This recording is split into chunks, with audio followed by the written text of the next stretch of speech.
Hirup mah kudu boga rasa rumasa, boga rasa kudu jeung perasaanana.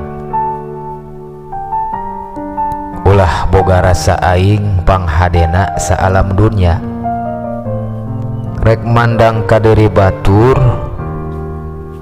kudu sarua seperti mandang ka diri sorangan. Samemeh ngabolekeun kana aib dulur sorangan, bolekeun heula aib urang sorangan. Meh nyeuwit batur teh ciwit heula kulit sorangan.